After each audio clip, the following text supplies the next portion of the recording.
सच्चिदानंदेश्वराय नमो नमः। आगे सूत्र है 28वां, द्रव्यत्व नित्यत्वे वायुना व्याख्याते। द्रव्यत्व नित्यत्व, द्रव्यत्व और नित्यत्व वायु के द्वारा ही व्याख्यात है। आकाश का गुण शब्द है, यह सिद्ध हो गया। आकाश द्रव्य है या नहीं है, आकाश नित्य है या नहीं है, इस प्रश्न का समाधान तो वायु के साथ ही व्याख्यात हो चुका, क्योंकि वायु को द्रव्य के रूप में सिद्ध किया और नित्य के रूप में सिद्ध किया। क्या कहाँ किया? वायु का द्रव्य तो कहाँ सिद्ध किया? 11वां सूत्र देखो।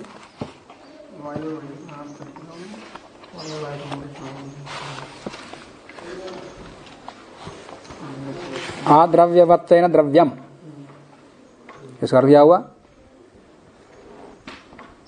वायु अद्रव्यवत्व वाला होने से, अद्रव्य वाला होने से द्रव्य है, मतलब कारण द्रव्य ना होने से।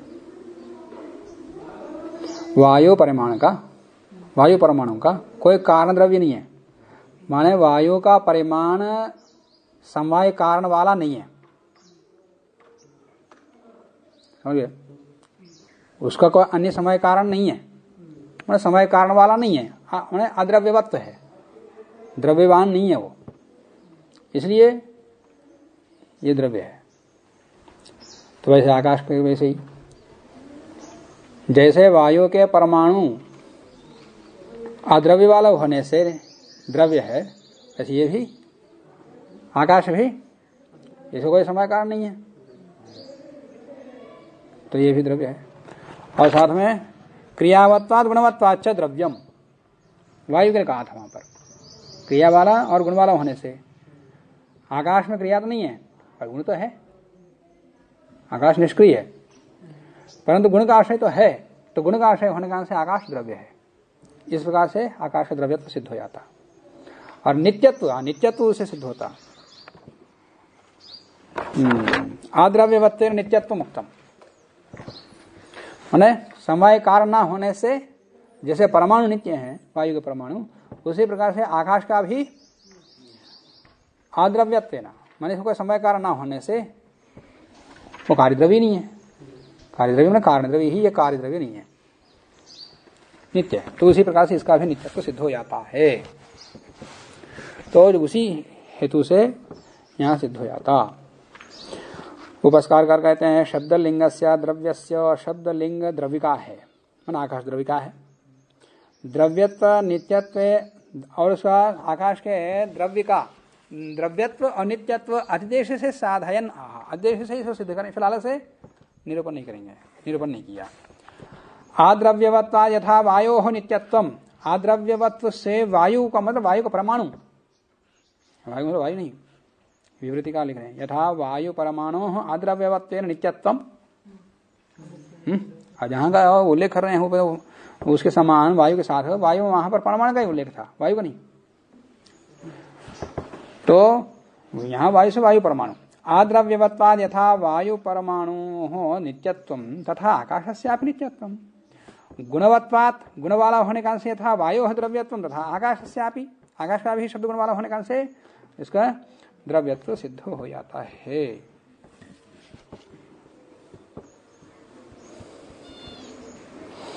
तत्व भावेन,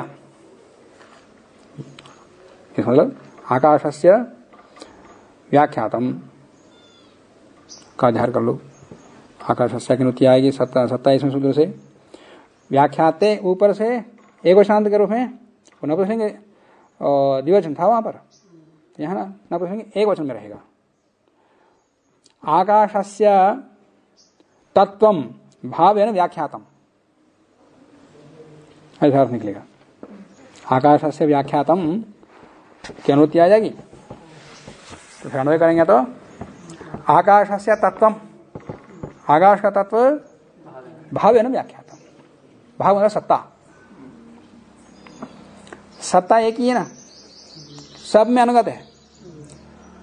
सब में अनुगत होने का से जो 6 प्रकार के द्रव्य हैं, वो 6 प्रकार के पदार्थ हैं, सभी पदार्थ में तत्व है समान रूप से, इसलिए सब में अनुगत होने का से एक ही है।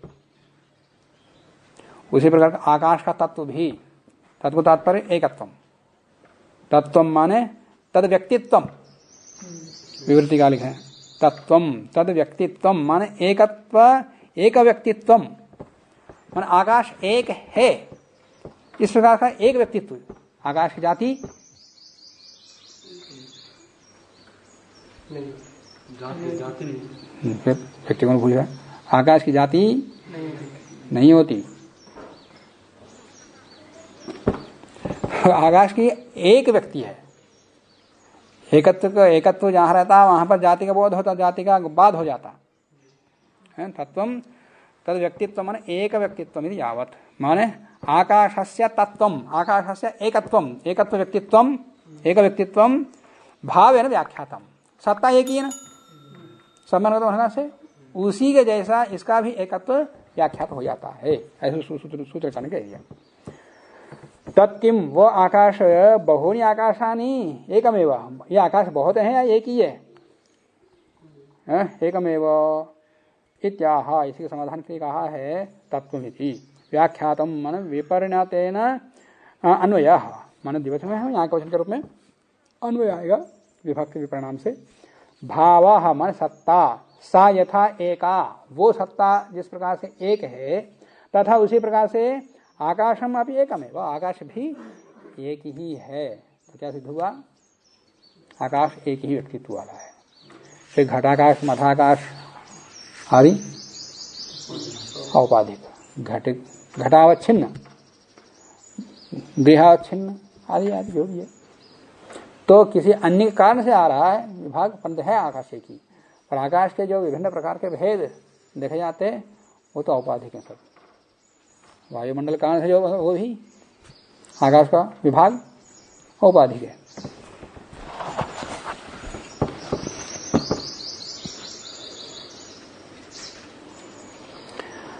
अगला सूत्र है शब्द लिंगा विशेषाद विशेषलिंगाभावाच्च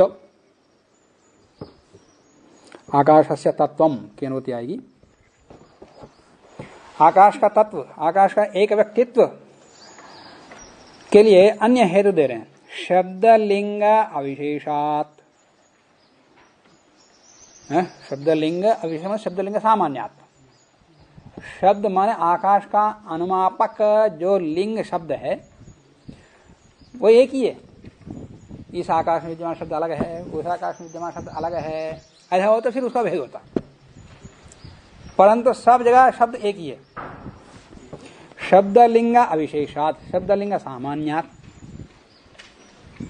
विशेष लिंग अभावाच, और आकाश के भेद सिद्ध करने वाला अन्य कोई लिंग भी नहीं है। आकाश सिद्ध करने वाला जो लिंग शब्द है वो सब जगह एक है, और अन्य को विशेष लिंग नहीं दिखता, जिससे कि ये अनुमान कर सकता है कि ये शब्द आकाश अनेक है।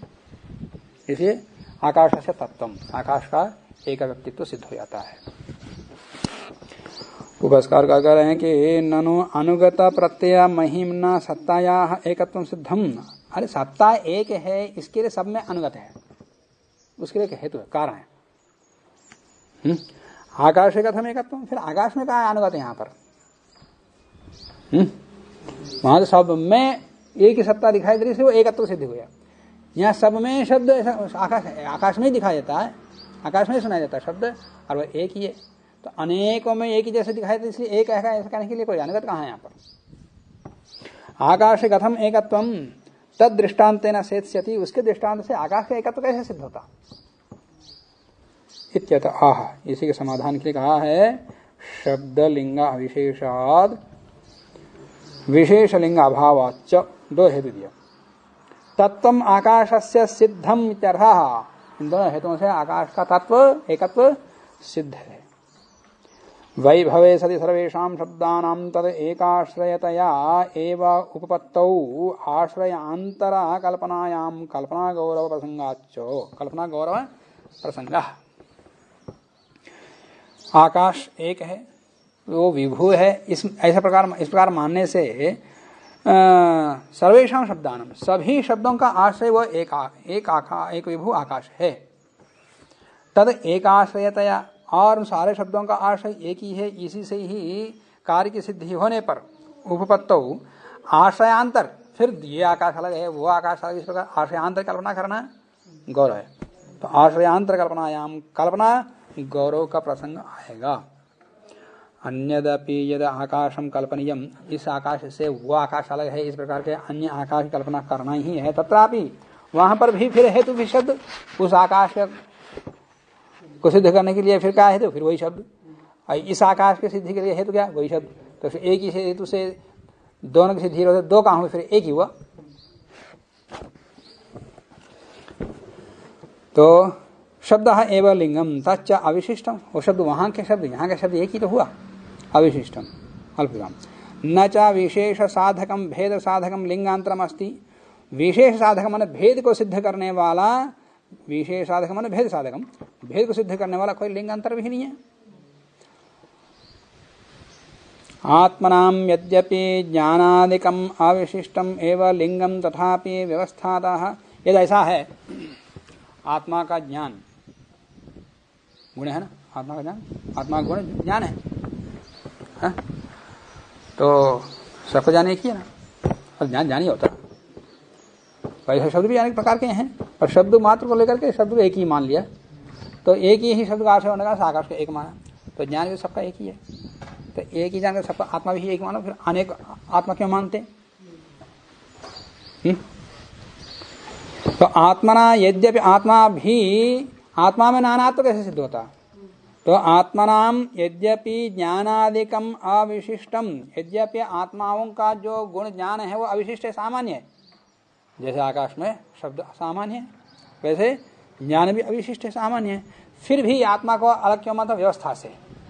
इसका जो ज्ञान है उसका नहीं है, उसका जो ज्ञान है दूसरे को नहीं है। व्यवस्था में भेद देखा जाता, तो गुण भेद से गुणी का भेद सिद्ध हो जाता। अविशिष्टमेव लिंगम तथा फिर भी व्यवस्थातः, व्यवस्था से, व्यवस्था तात्पर्य विवृत्ति कर करें। यथा कुत्रचित आत्मनि कदाचित सुख रूपम एवं कार्यम जायते, किसी आत्मा में सुख रूप कार्य उत्पन्न हुआ, तदा एवं उसी समय में अन्यस्मिन् आत्मनि दुख रूपम एवं कार्यम जायते, किसी में दुख रूप कार्य प्राप्त हो रहा है। इति आत्म कार्यो, आत्म संबंधी कार्यों में सुख दुखयो हो वैलक्षण्यादि, इस प्रकार सुख दुख के वैलक्षण्य से या ज्ञान अज्ञान के वैलक्षण्य से आत्मनानात्वम, आत्मा का नानात्व सिद्ध हो जाता। परंतु तथा आकाश है, आकाश में वैसा है ही। आकाश में नानात्व का सिद्ध करने के लिए अन्य हेतु ना होने से ये भी बताया हेतु। आत्मा के नानात्व के लिए तो अन्य हेतु दिखाई दे रही व्यवस्था, पर वहां क्या ऐसी व्यवस्था आकाश के लिए, इसलिए अन्य लिंग ना होने का से आकाश एक है। तथा आकाश शब्द रूप लिंग से न कश्चित विशेषः येन आकाश नानात्वं सिद्ध्यति, ये कहा। तो व्यवस्थातः लिंगांतरात्, लिंगांतरा न होने से, व्यवस्था के लिंगांतर से आत्मा नानात्व सिद्धि ही, आत्मा का नानात्व सिद्ध होता, पर इस प्रकार की व्यवस्था का नानात्व आकाश में नहीं है। आगे ननो आकाशस्य एकत्वं तावदस्तु, ठीक है आत्मा आकाश एक है, ठीक है मान लेंगे।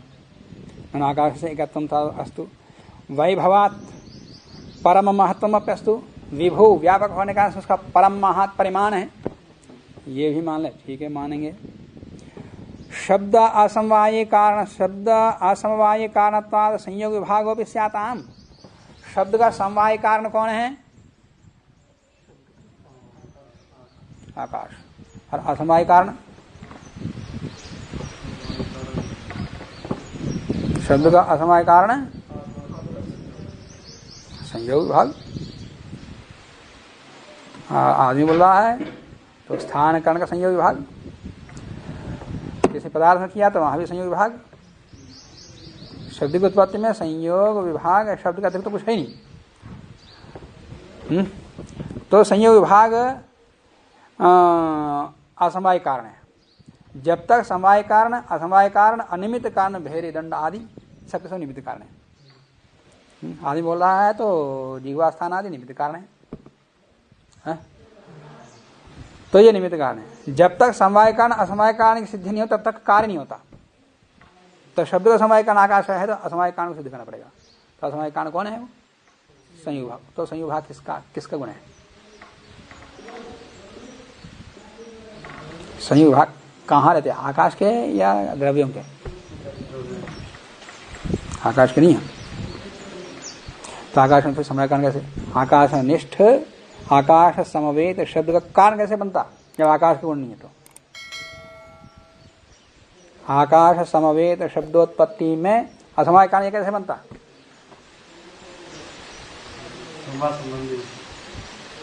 समय असमवाय में का समानाधिकरण होना चाहिए तभी कार्य उत्पन्न होता है। समझे?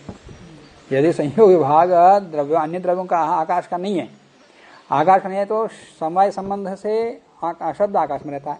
तो आकाश समवेत शब्द का असमवाय कारण अन्य द्रव्य कैसे हो सकता? जब आकाश में उत्पन्न हो रहा है तो आकाश में असमवाय कारण होना चाहिए।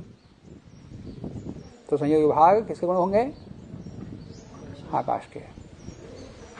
वही बता रहे हैं। तद अनुविधानाद एक पृथक्त्वंच, तभी तो इनको पढ़ो।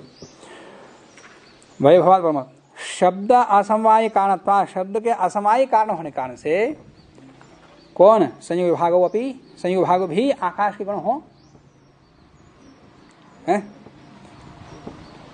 दिखाई दिया? शब्द असमवाय कारणत्वात् संयोग विभागो अपि आकाश से स्याताम, आकाश के गुण हो। एक पृथक्त्वम कथम, तो एक पृथक्त्व कैसे होगा फिर? ये आकाश एक है तो पृथक्त्व यद्यपि नाना है, अनेक है। आकाश एक है तो फिर पृथक्त्व एक ही रहेगा फिर? पृथक्त्व भी एक गुण है।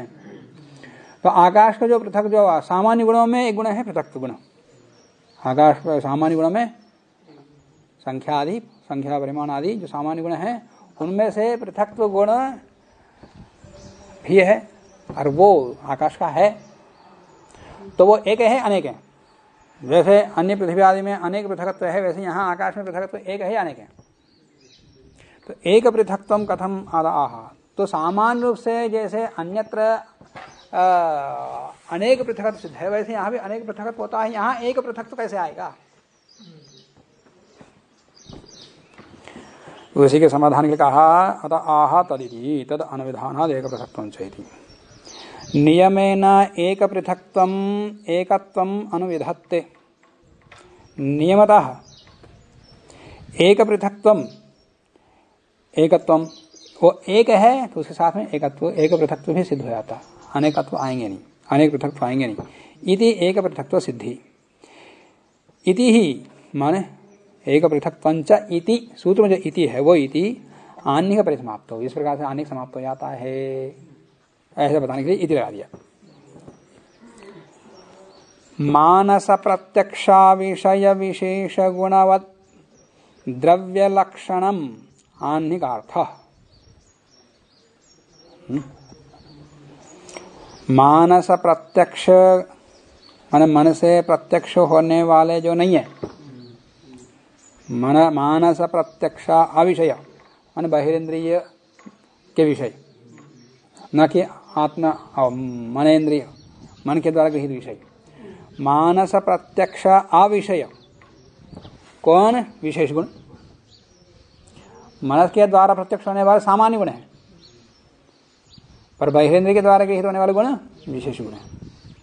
तो मानस प्रत्यक्ष विषय भूत जो विशेष गुण है वो गुण वाला जो द्रव्य है विशेष गुणवत द्रव्य, द्रव्य का लक्षण इस आने में कहा हुआ। इस आने में पूरा दूसरे अध्याय का पहला नियम क्या बताया? पृथ्वी तेज वायु आकाश के जो विशेष गुण है वो बताया। वही इस आने का सार है। प्रसंगतः है वेद और आत्मा का ग्रहण भी हुआ, उसका भी निरूपण हुआ, उनके गुणों का भी परीक्षण हुआ। तेन पृथिव्यप्तेजो वायुवाकाशानां प्रसंगतः पृथ्वी अप तेज वायु आकाशों के गुणों के परीक्षण के प्रसंग में प्रसंगतः ईश्वर आत्मनश्च, ईश्वर और जीवात्मा, इनका भी लक्षणम अस्मिन् आन्निके, इस आन्निक में उनका भी लक्षण किया गया है। तेना, अब इससे क्या सिद्ध हुआ? पृथ्वी के कितने गुण सिद्ध हुए अभी तक? तेना चतुर्दश गुणवती पृथ्वी, पृथ्वी 14 गुण वाली है। कौन कौन सी? तेज गुणा, वो 14 गुण कौन कौन है? पूरे 24 गुणों में से 14 गुण पृथ्वी में है, सामान्य विशेष सब मिला करके। रूप रस गंध स्पर्श संख्या परिमाण पृथक्त्व संयोग विभाग परत्व परत्व गुरुत्व द्रवत्व संस्कारा, ये 14 गुण पृथ्वी में है। प्रशस्त पादभाष्य देखो, अखबार में पृष्ठ 15 और इसमें पृष्ठ 70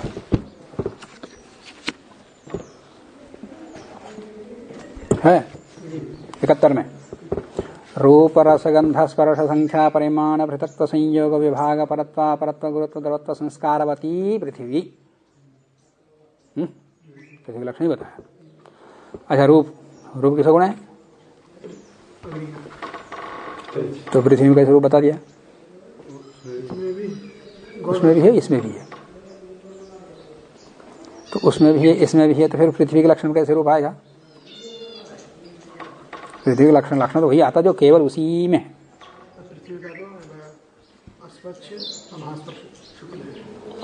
लोग प्रायः ये धारणा बना के रखे हैं कि सूक्ष्म पदार्थों के गुण स्थूल पदार्थ में आ जाते हैं। तो पृथ्वी के अंदर जो रूप है वह अग्नि के संयोग से, पृथ्वी के अंदर जो रस है वह जल के संयोग से, यही कहते हैं ना? ऐसा नहीं। पृथ्वी में 4 गुण बताए सूत्रकार ने, वो चारों गुण पृथ्वी के अपने हैं, निजी, अन्य किसी के नहीं। समझिए, पृथ्वी में 4 गुण कौन कौन से बताया? रूप रस गंध स्पर्श, ये 4 गुण पृथ्वी के हैं। अरे इसी के हैं, ये अन्य किसी के नहीं है। तो किसी के नहीं है, रूप किसी के नहीं है, रस किसी के नहीं है, स्पर्श किसी के नहीं है। हाँ, रूप का तात्पर्य 7 प्रकार के रूप केवल पृथ्वी में, अन्य तो कहीं नहीं है। अग्नि का रूप है पर केवल भास स्वरूप वहां पर है, समझे? और 7 प्रकार के 7 रूप क्या है? 7 रूपवती या विविध नाना रूपवती पृथ्वी, लक्षण बताया ना? नाना रूपवती या विविध रूपवती 7 रूपवती पृथ्वी। और रस 6 रसवती या नाना रसवती विविध रसवती पृथ्वी। नाना रस केवल पृथ्वी में, अन्यत्र कहीं है ही नहीं। रूप रस गंध, गंध तो है ही इसी में, केवल अन्यत्र है नहीं। स्पर्श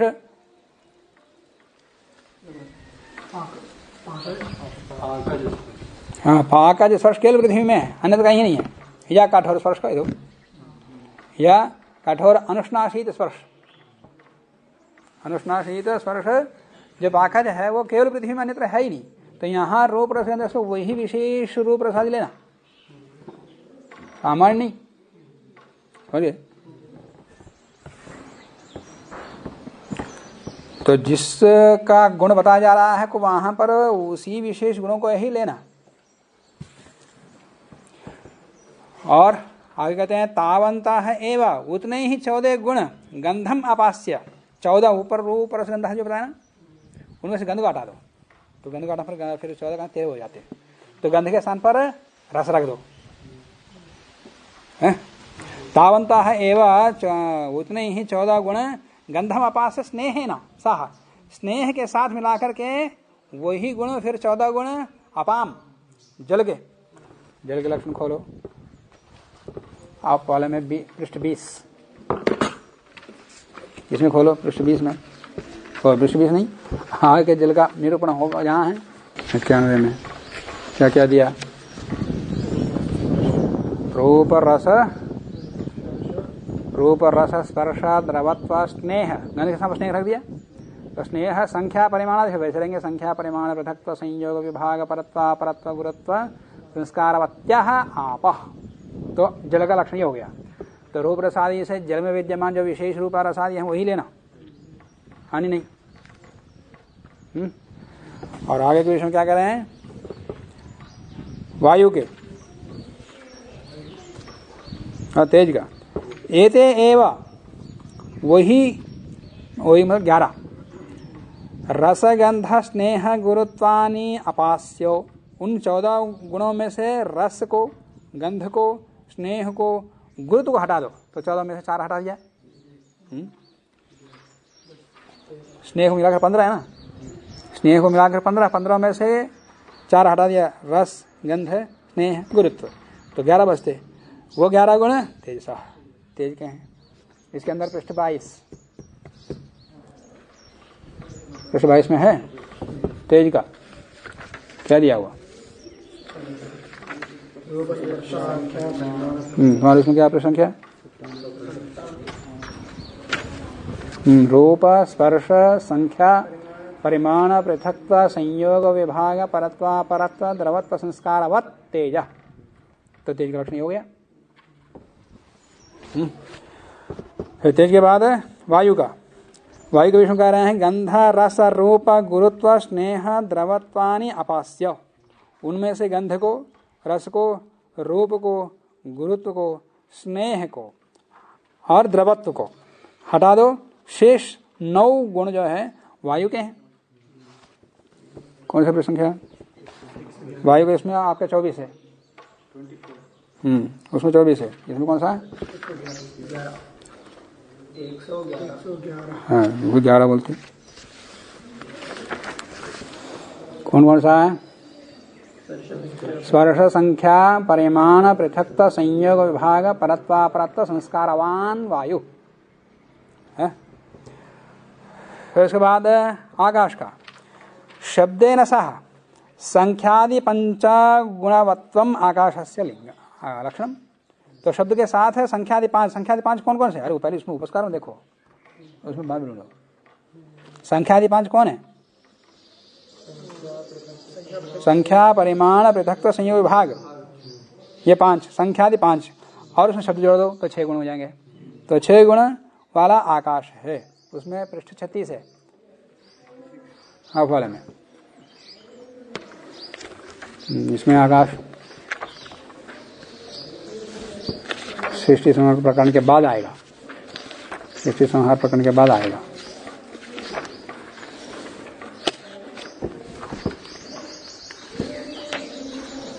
एक 143 में प्रश्न आरंभ हो रहा आकाश।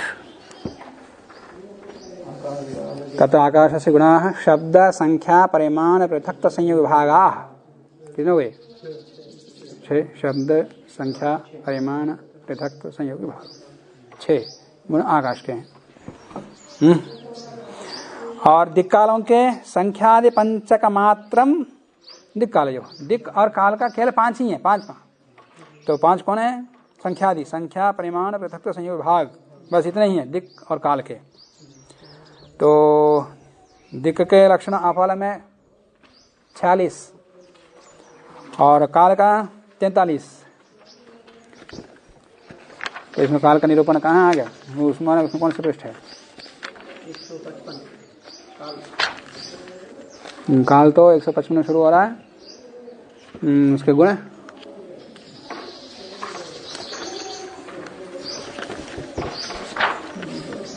तस्य गुणाः 159। तस्य गुणाः संख्या परिमाण पृथक्त्व संयोग विभागाः, सारी संख्या वहां लिखे रखो उपस्कार में। और फिर दिशा के अपवाल में 46 पृष्ठ, और इसके अंदर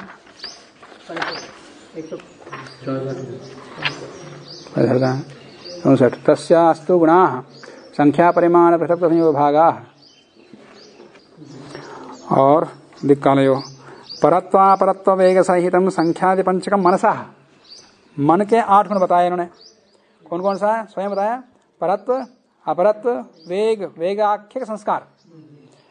और तो परत्व अपरत्व वेग इन 3 गुणों के साथ संख्यादि 5, तो 8 हो जाएंगे। ये 8 गुण मन के गुण हैं।